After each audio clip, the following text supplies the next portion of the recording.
the hauling lines sweeping the gravel into the canal and the entanglement of the meeting of boats being incessant. Morning and welcome to the vlog. So if you're just joining me for the first time, or if you haven't visited the channel for a while, you need to know that recently I lost my hard drive, as in it stopped working, and there was about a terabyte of information on there, different files that I was going to chip away at over the winter to create some decent films. I was hoping that was going to get salvaged. It had been away to a forensic lab, but the bad news is, and I'm quite devastated by it, is that it is unsalvageable. The playing heads have impacted with the surface of the disc, going right the way across that, so it's destroyed every file, and indeed it's left the playing head embedded in the disc, so pretty catastrophic. There's nothing I can do about that. I can mourn it for the rest of the winter, or I can crack on.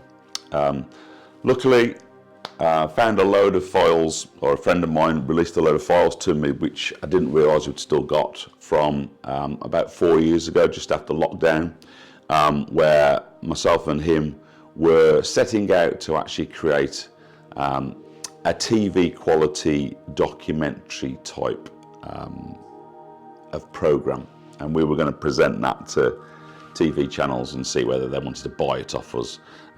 We were going to pilot it basically and then see whether they wanted us to do it properly.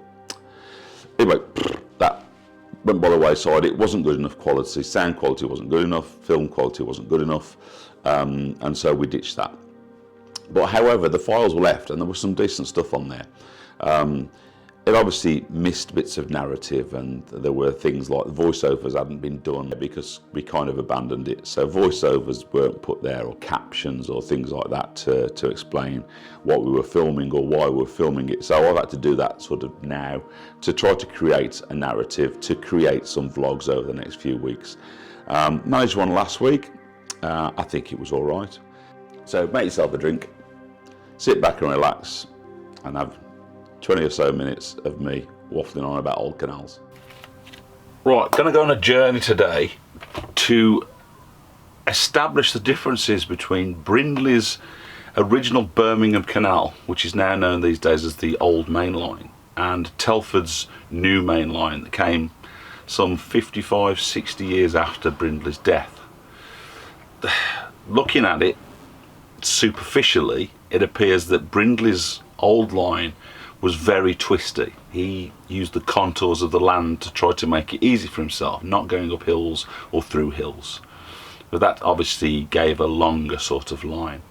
Whereas Telford, again, 55 years further on, probably had a lot more knowledge and possibly money and labour and maybe better equipment, and was able to cut through the land and make a much straighter, lock-free journey to the Black Country. Now obviously because of that, what's happened there is his new main line has dissected the old contours of the Brindley Canal.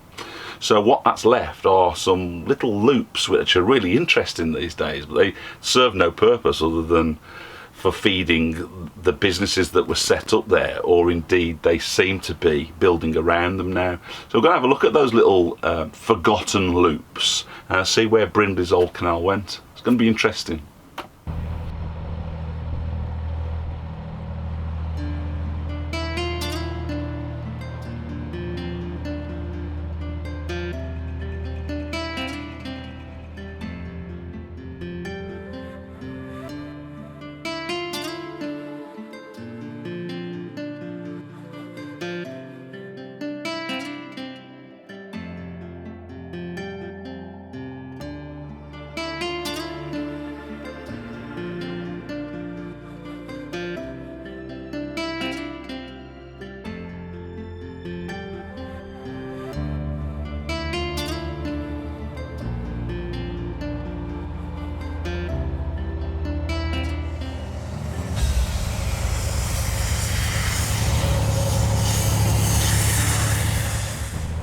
Ouzels Loop.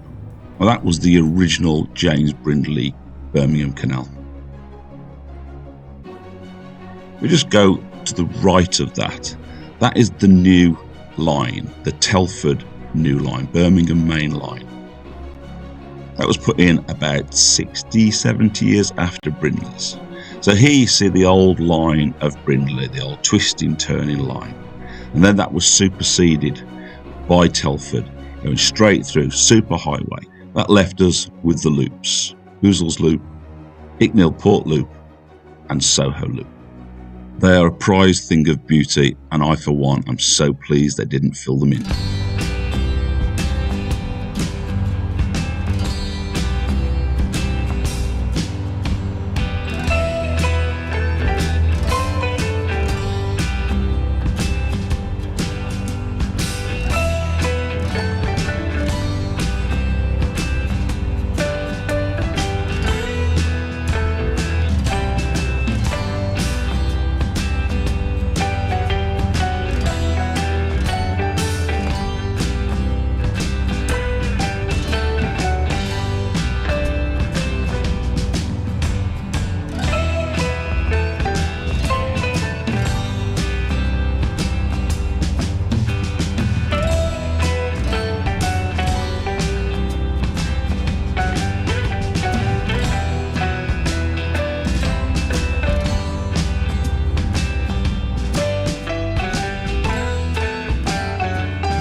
Having done Ouzels Loop, we now head round the main line to the junction with Port Loop.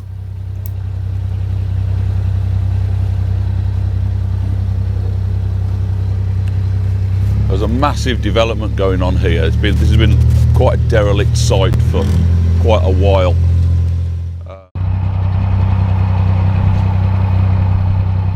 We thought that was a possible old railway line, didn't we? Yeah.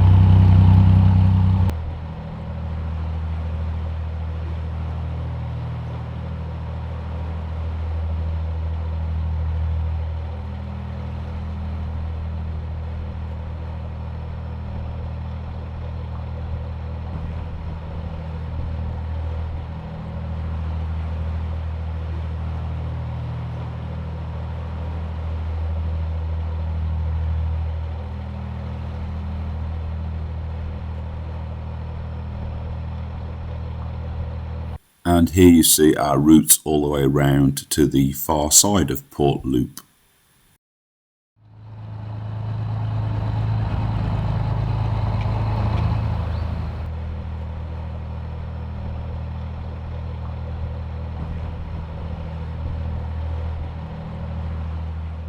Depot. So there's lots of working boats around here, CRT working boats, but there is also a collection of old historic boats as well, which are very interesting.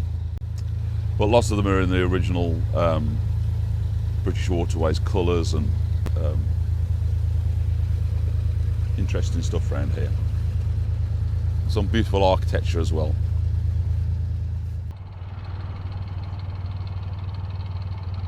Correct.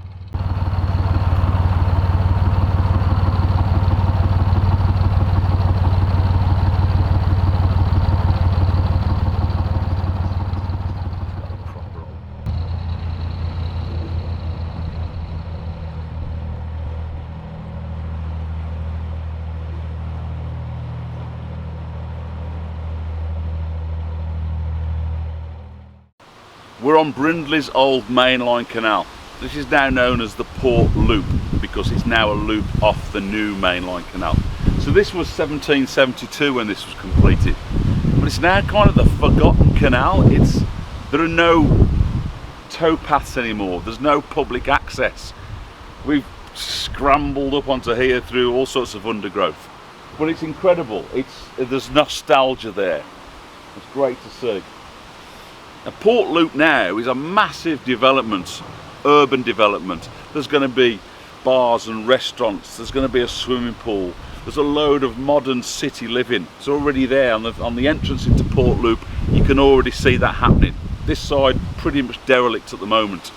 And at the back of this we have Edgbaston Reservoir, which was put in place to supply water to the Smethwick summit and into this old main line just here.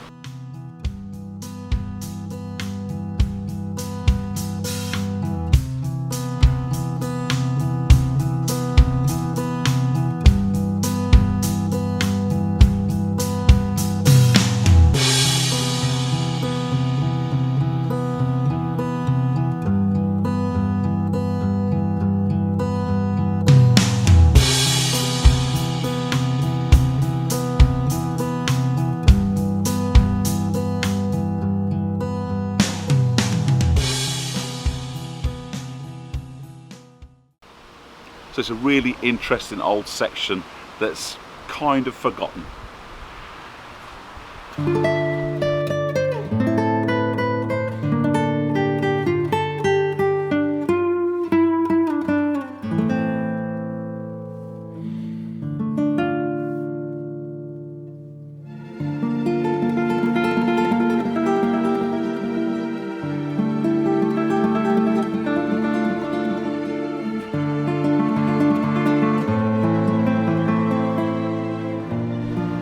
So I'm really enjoying these loops. I mean, these two that we've been to so far are quite small.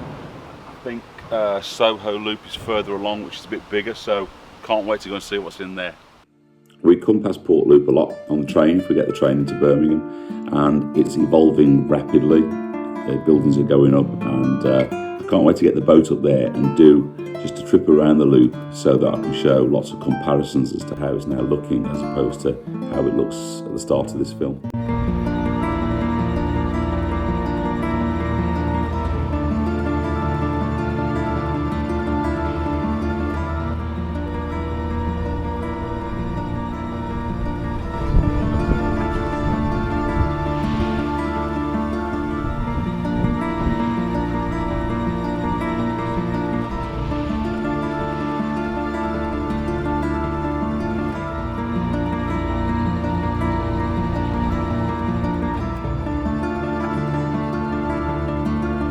Coming out of Port Loop, we go straight across the mainline canal and directly into the Soho Loop.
This now sees us heading round towards the junction with the Hockley Port branch.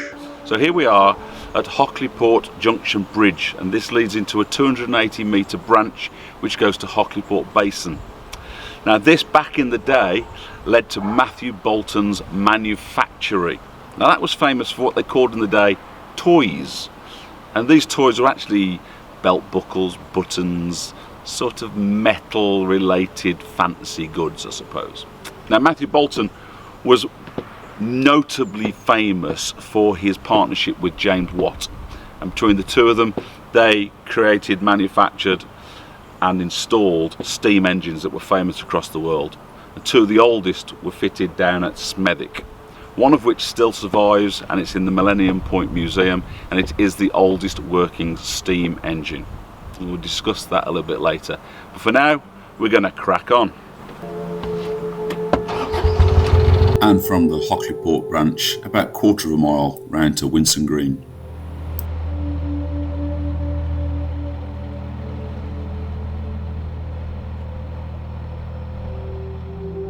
Having stumbled across this interestingly named bridge, Asylum Bridge, thought, well, that's not a very nice name, I wonder what that's all about. Looked into that. The 1845 Lunacy Act dictated that a lunatic asylum needed to be built, and All Saints Hospital was completed in 1850. Now, it was used as a lunatic asylum, as they were known then, right up to 2000. Of course, by then it would have been called a mental health institution or a mental health hospital. So most of the hospital has since been demolished, but what's left is a beautiful frontage which is now forming part of the administration block for HM Prison Birmingham, better known to many people as Winson Green. Now, I've been doing a little bit of research on Winson Green, and there is so much that I've had to write it down. So, some notable aspects. So it was created in 1849. It had 35 executions in the 20th century, the last one being in 1962 by Mr. Oswald Gray, who was done for murder. Notable prisoners.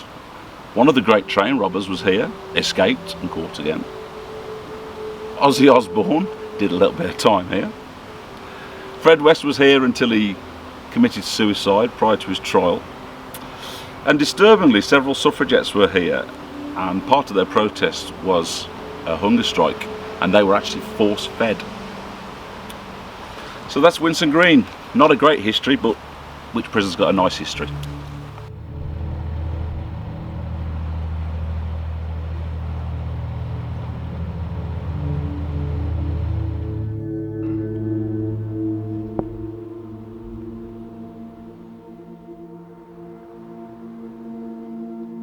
This Soho Loop is so interesting. On that side of the canal, we've got HM Prison Birmingham and what used to be the lunatic asylum. On this side of the canal, we had what was known as the Birmingham Union Workhouse. So, like the days of Oliver, please sir, can I have some more? One of those. We also had what I think was called the Birmingham Fever Hospital. Now that became the Birmingham Union Hospital and then became known as Dudley Road Hospital. Now today it's known as City Hospital. So we had a prison, a lunatic asylum, a workhouse and a hospital, all centred around these canals. It's really interesting.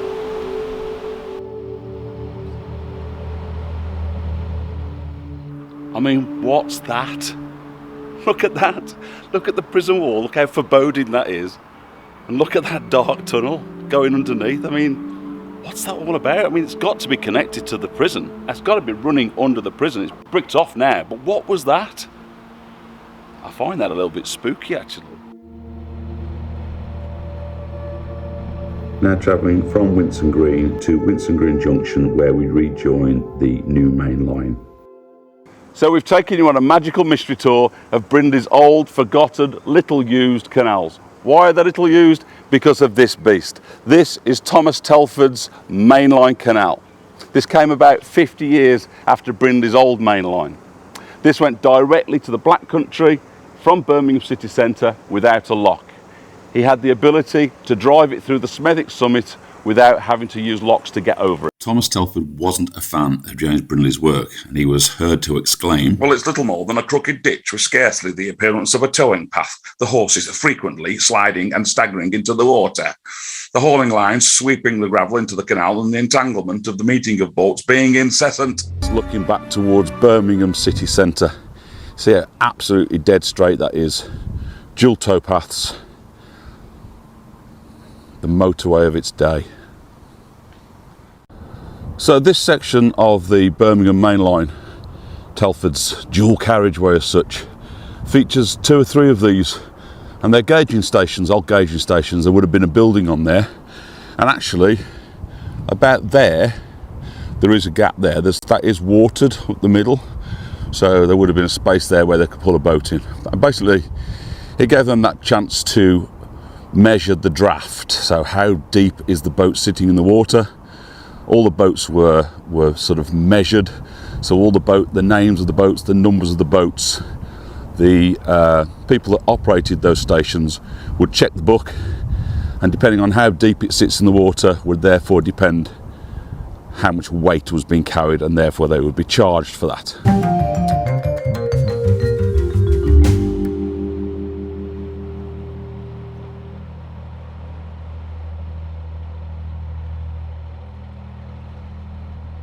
There we are again. This is dissecting the loops that we came down previously. So over to the right there, that's the end of Port Loop, and over to the left is the start of the Soho Loop.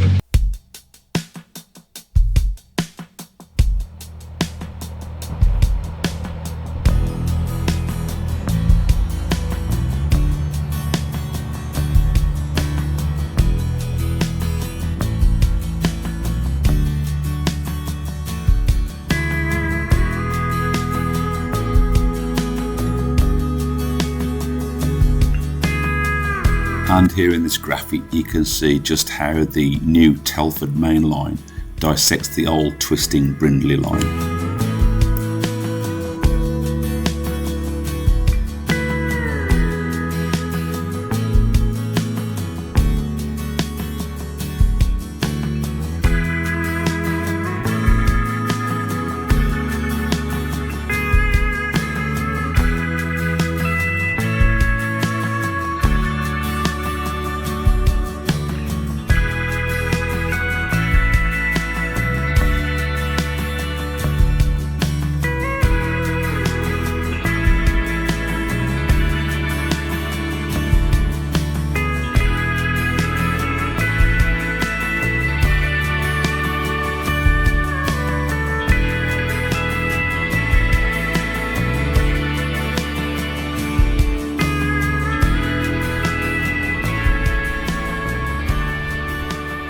So you may be a little bit confused as to where we've been today, because it's caught me out a few times, and I just want to go through the map just to retrace my steps, and maybe that will help you understand the difference between the Brindley old main line and Telford's new main line. So basically we started at Brindley Place, we went into the Ouzels Loop, we then went down the main line and then turned into the Port Loop, which is where all the buildings were happening, the new building complex, housing complex.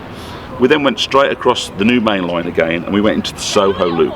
You remember we got to the small arm that went to Hockley Port, that went to Matthew Bolton's manufactory where he did his toys. We then carried on round past Winson Green, Asylum Bridge, and then when we got to the end, that's where we were looking at the gauging island, and that was back onto the new main line. If you remember, that was a dead straight. You could see in either direction, dead straight. We came back up that dead straight. So basically that's where we've been, looking at all those old cut-off loops. I think I deserve a whiskey. And you cannot beat a single malt. Cheers. Oh. So there you go. That was informative. I hope you've enjoyed that. I hope you enjoyed your coffee and a little sit down.